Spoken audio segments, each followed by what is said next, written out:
Good morning, student.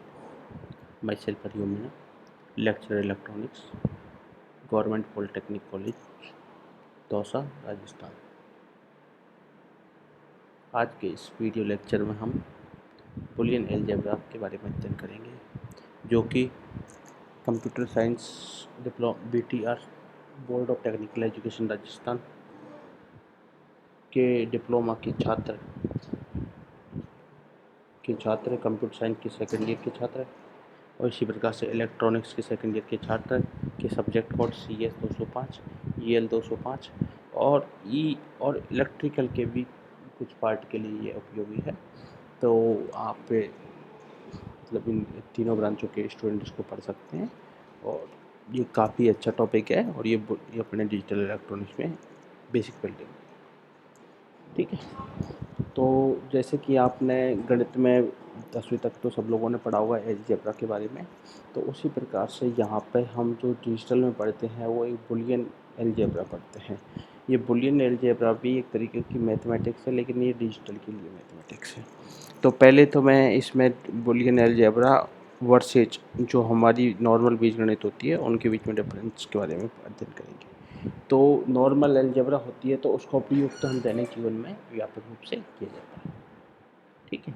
व्यापक रूप से दैनिक जीवन में ये उपयोगी होती है बुलियन अलजेब्रा। जबकि जो बुलियन गणित होती है, जो बुलियन ये तो होती है अलजेब्रा और दिस इज बुलियन अलजेब्रा। इसका उपयोग लॉजिक सर्किट में होता है और कंप्यूटर में होता है, ठीक है। इन दोनों में ही इसका उपयोग किया जाता है। बुलियन अलजेब्रा होती है, इसके अंदर आपको 10 अंक का उपयोग होता है, जबकि ये जो बुलियन अलजेब्रा में 10 अंकों का उपयोग होता है, जबकि बुलियन अलजेब्रा में 2 अंकों का उपयोग होता है। अलजेब्रा के 10 अंक में 0, 1, 2, 3, 4, 5, 6, 7, 8, 9 तक होते हैं, जबकि ये बुलियन अलजेब्रा होती है जो डिजिटल इलेक्ट्रॉनिक्स होती है, इसमें केवल आपको 0 और 1 के बारे में बात करते हैं, 0 और 1 से बात करते हैं, तो इसके अंदर केवल 2 ही अंक होते हैं। इस प्रणाली का आधार अंक जो बुलियन अलजेब्रा होता है, इसका जो बेस होता है वो बेसिकली 10 होता है, और इस प्रणाली का जो इसका बेस होता है वो 2 होता है। अब इस प्रणाली में प्रत्येक अंक, इस जो अलजेब्रा होती है उसमें प्रत्येक अंक क्या होता है, 10 का गुणज होता है, जबकि इसमें क्या होता है जो बुलियन अलजेब्रा में वो 2 का गुणज होता है। और ये एग्जाम्पल देखें तो ये जो नंबर लिख रहा है ये आपका जो डेसिमल में नंबर है ये आपका अलजेब्रा के लिए है, और जबकि ये जो नंबर है ये आपका बुलियन अलजेब्रा के लिए, ठीक है।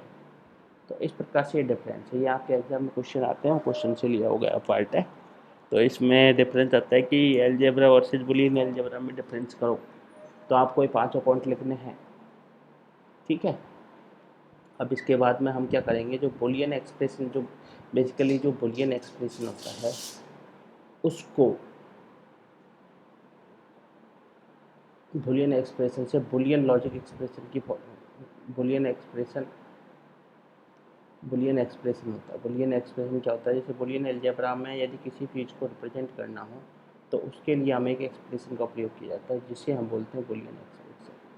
इस बुलियन एक्सप्रेशन की सहायता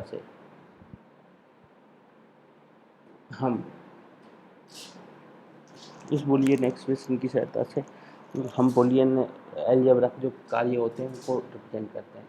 और तो इनकी 2 फॉर्म होती हैं, एक तो होती है SOP फॉर्म और एक होती है POS फॉर्म।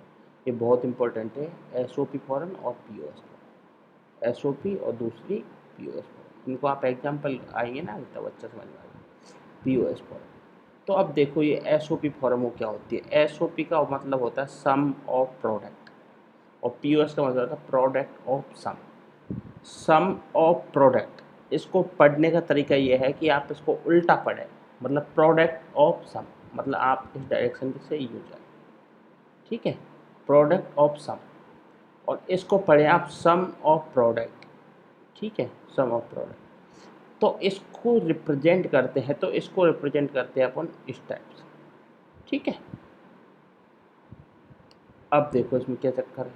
अब मैंने बोला पहले क्या करना है आपको, प्रोडक्ट, इधर से इधर जाना है, पहले आपको क्या करना है प्रोडक्ट, तो ये प्रोडक्ट कर दिया, ये भी आपने प्रोडक्ट कर दिया, ये भी आपने प्रोडक्ट कर दिया, पहले प्रोडक्ट करो, प्रोडक्ट के बाद में आप उनका क्या करो, समेशन करो। तो प्रोडक्ट करने के बाद में फिर इनका क्या कर दिया मैंने, सम कर दिया। ठीक है।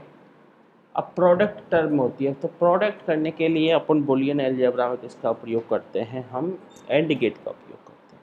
और एंड गेट के द्वारा जो कौन सा ऑपरेशन परफॉर्म किया जाता है, एंड ऑपरेशन परफॉर्म किया जाता है। ठीक है।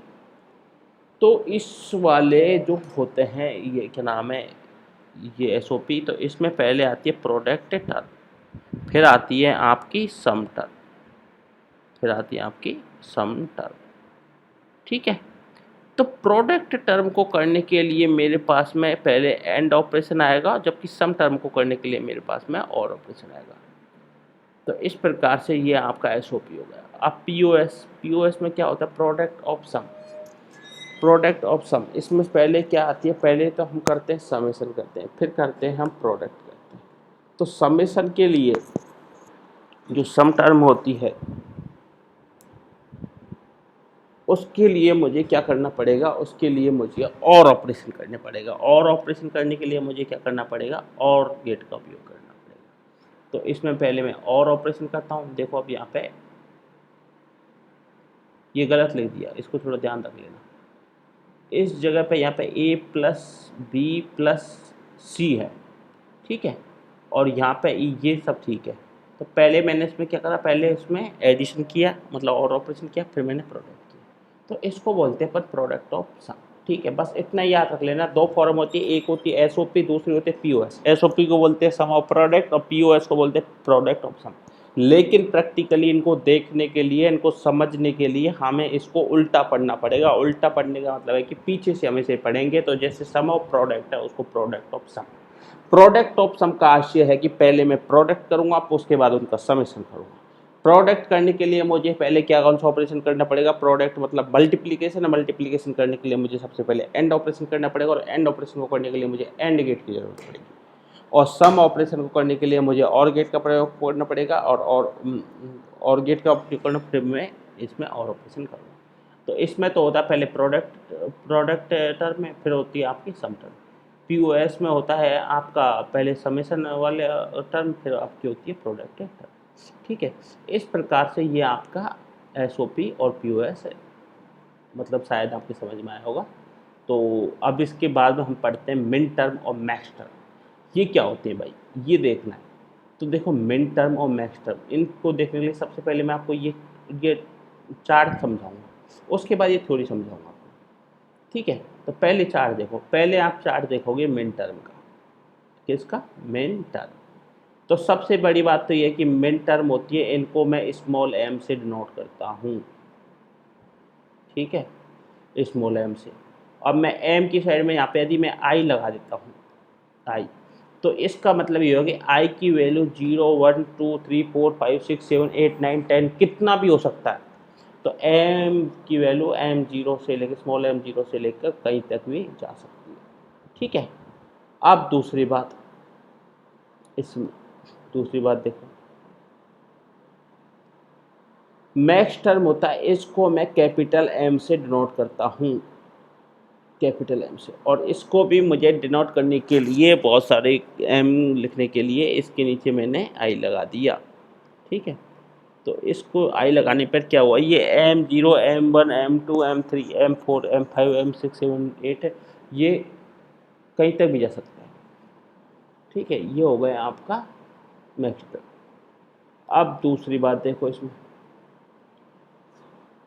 इसमें जो हमेशा जो मेन टर्म लिखी जाती हैं वो हमेशा प्रोडक्ट फॉर्म में लिखी जाती हैं। ठीक है। जबकि मैक्स टर्म में ये प्रोडक्ट फॉर्म की बजाय और फॉर्म में, मतलब समेशन फॉर्म में लिखी जाती हैं। इसके अंदर जो आप लिखते हो प्रोडक्ट टर्म में, उनके लिए आपको क्या करते हो, इन तीनों का मल्टीप्लिकेशन करते हैं।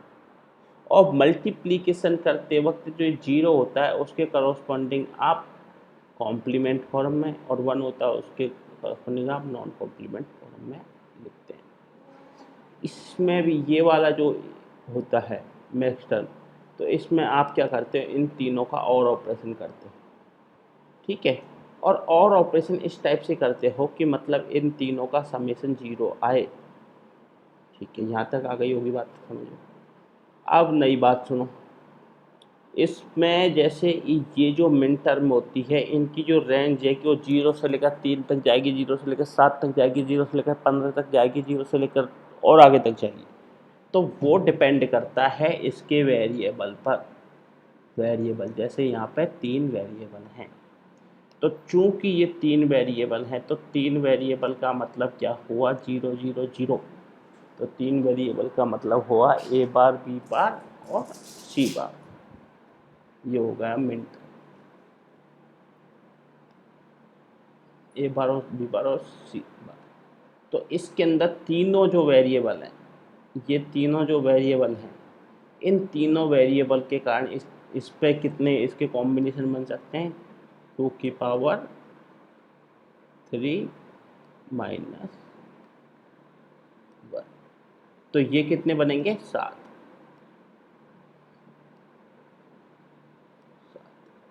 ओके, और 7 की रेंज कहाँ, नहीं सॉरी, नहीं नहीं नहीं, ये गलत हो गया, 8 बनेंगे कॉम्बिनेशन, सॉरी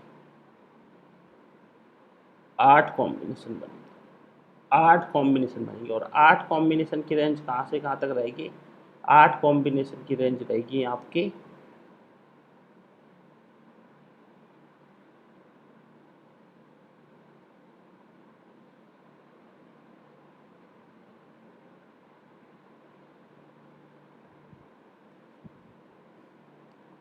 0 से लेकर 7 तक।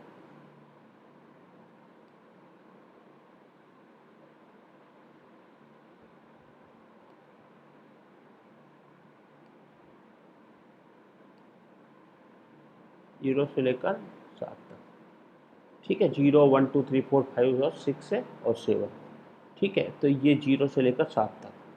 तो अब देखो इसमें सबसे पहले पहले 0, तो 0 0 0 लिख दिया, और फिर मैंने 0 0 1 लिख दिया, 0 1 0 लिख दिया, 0 1 1 लिख दिया, 1 0 0 लिख दिया, 1 0 1 लिख दिया, 1 1 0 लिख दिया और 1 1 1। ये इसके 8 कॉम्बिनेशन बन गए 0 से लेकर 7 तक। तो इसमें मिन टर्म लिखते वक्त हम क्या करते हैं, 0 के करस्पॉन्डिंग हम कॉम्प्लीमेंट को लिखते हैं और 1 के करस्पॉन्डिंग हम नॉन कॉम्प्लीमेंट को लिखते हैं। तो ए है, ए क्या है 0, बी भी 0, सी भी 0, तीनों के लिए हम करस्पॉन्डिंग कॉम्प्लीमेंट को लिखेंगे ए बार, बी बार, सी बार, और तीनों का आप क्या करेंगे, प्रोडक्ट करेंगे। सिमिलरली मिन टर्म में 0 0 1 होता है, तो इसके लिए पहले ए बार, फिर बी बार, फिर सी, फिर ए बार, फिर बी, सी बार, फिर ए बार, बी, सी, फिर ए बी बार, सी बार, फिर ए बी बार, सी, फिर ए बी, सी बार, फिर ए बी, सी। अब इसमें देख लो ये सारी चीज़ें मिन टर्म हो गई। अब मिन टर्म जो ये 0 0 0 0 के करस्पॉन्डिंग आती है, मैंने आपको बताया था कि मिन टर्म को किससे डिनोट करते हैं, स्मॉल एम से, स्मॉल एम आई। तो स्मॉल एम आई से करते हैं, तो इसको, तो इसके लिए आपको क्या आ जाएगा, स्मॉल एम 0, ठीक है, M1 M2 M3 M5 M6 M7, ठीक है, ये मिन टर्म को रिप्रेजेंट करते हैं। आप देखो इसकी थ्योरी पढ़ लेते हैं सबसे पहले कि मिन टर्म क्या होता है। तो इसमें क्या होता है मिन टर्म, देखो ये द प्रोडक्ट टर्म एंड, जो कि n वेरिएबल बुलियन फंक्शन के सभी n वेरिएबल रखती है, ठीक है, मिन टर्म कहलाती है। ये वेरिएबल प्रोडक्ट टर्म में कॉम्प्लीमेंट और अनकॉम्प्लीमेंट दोनों फॉर्म में होते हैं। आई समझ में कि भाई इसमें जो n वेरिएबल बुलियन फंक्शन है, उसके लिए हमें प्रोडक्ट टर्म निकलती है, उसको हम मिन टर्म बोलते हैं, और इसके अंदर जो वेरिएबल आएंगे वो बहुत सा फॉर्म रहेंगे कि कॉम्प्लीमेंट में और नॉन कॉम्प्लीमेंट में। कॉम्प्लीमेंट का मतलब हुआ कि वो ए बार और सी में, जैसे तो ठीक है, और ए बार, बी बार और सी में, और इसमें ये तो हुआ आपका नॉन कॉम्प्लीमेंट, और ये हो गया आपका कॉम्प्लीमेंट।